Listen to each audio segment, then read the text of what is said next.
ئەگەر پێم بڵێ ئێستا گەنجەکان لەگەڵ قاتی کوردی نێوانیان چۆنە؟ سلااو لە توش بەخێر بێ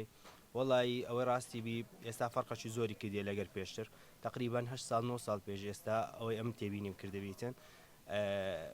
جلشی کوردی لە ناو گەنجەکان یعنی زۆر خراپ بوو و ڕویان تێنە دەکرد بە شێوە و حەزیشیانە دەکرد لەبەر بەڵام ئێستا کە گۆڕانکاریشی زۆر کەتە ناو کللتوری کوردی و جلوبەرگ و ئەوە بەتانە لە بۆنە و ئاهەنگەکان بە تایبەتی ژمارەکردن و گواستنەوە ئەوانە ئێستا زۆربەی گەنجەکان ڕویان لە جچ کوردی کردیە بە خۆشببختیەوە. باشە شێوازی دوورینی جلوبەرگەکە لە ناو گەنجان ئێستا چۆنە؟ جیاوازەکە چێ لەگەڵ 20 سال 30 سال بەر لە ئێستا؟ وڵا جیاوازی هەیە طبعاً چکە پێشتر قەدیم چەند یەک دوو بابەت هەبووە ستایل هەر بە خۆیان ئەو دوسێ بابەتە بۆ زیاتر نەبووە ئەوانیش یەک لەوانە ڕانگ تۆغەر و مراتخانی و کورتە کوشتەواری هەولێری خۆمانی پێدەگوترێ ئەو دوو بابەت هەیە زۆر باو بووینەوە و زۆر لە هەولێرە زۆر مەشهور بووە کە لەبەریان کردیە. باز ئێستاکە کۆمەرە گۆڕانکاری بە سەداهاتیە کۆمەرەك ستایلی دیکە هاتە ناو بابەتەکەی و لە شێوازی دوورینەکەی و لە بەرینی و تەسکی جلوبەرگەکە بە تایبەتی ئێستا گەنجەکان حەز ناکەن شەرواری بەرین بکەن دائیمەن دەرێن شەوارەکەمان بە تەسک بیتن یان دەرێن تەسک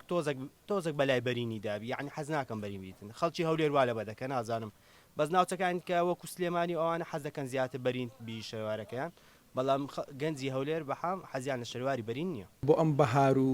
نەورۆز و جەژنە چ ستایلێک زۆر لە ناو ئافرەتان باوە بە تایبەت لە جلی کوردی؟ پێشی بەخێر بێن وڵا جل ماشاءڵڵا زۆر ئێستا جلی کوردی بەڵام بزات ئەو ساڵ زیاتر لە ڕووی ڕەنگەوە ڕەنگەکان زیاتر شتی ملەوەنە وەکو مۆدلیش زیاتر هەر کراس و کەوەیە بەڵام هەندێک لە کچانمان ئێستا داوای ئێلەجیش دەکەن لە بنکەوێ زیاتر ئەو منطقە لە منطقەی سلێمانی ئەو مۆدلە هەیە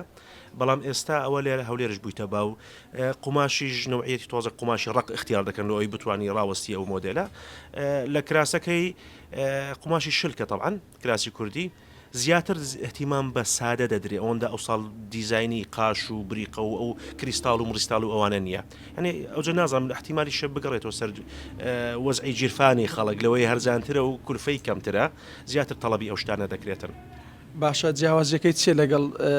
ستایلی ئەو کچانەی کە مەسەلەن 15 بۆ 20 ساڵ لەمە پێش داوای جلیان دەکرد ئایا ستایلەکان فەرقیان چییە؟ هۆکارەکەی چێکە مەسەلەن ستایلەکان دەگۆڕێن بۆ نمونە جاری وا هەیە داوا دەکەن کراسەکانیان تۆزێک کورد بێ یان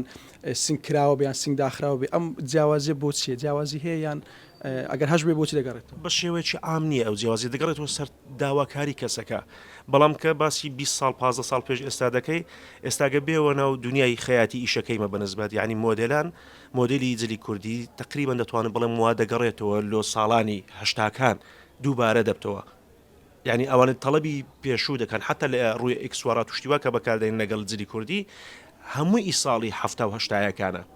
بزات سلەیمانی یعنی ئەوە زۆر باوە لەوێندەر ئی هەولێرش بەڕاستی زەوقیان جوانە لە ڕووی جلی کوردی ئێستا دەتوانم بڵێم شکاچیمان هەیە مۆدل بە بڵند کراسەکان دەکەنە کەسڕی و ئەوانە لە هەولێر ئێستا دێن مەسەن داوای منطقەی فستانی منطقەی دووهەشێ دەکەن لە باتی کەوێ بەکاری دێنن ئێلەج یعنی مۆدلات زۆرە دەتوانین چەند شتێک نییە بڵێم بریتیوی بڵێن ئەوە 1 2 3 4 کۆیکەیەوە زۆر مۆدلات هەیە.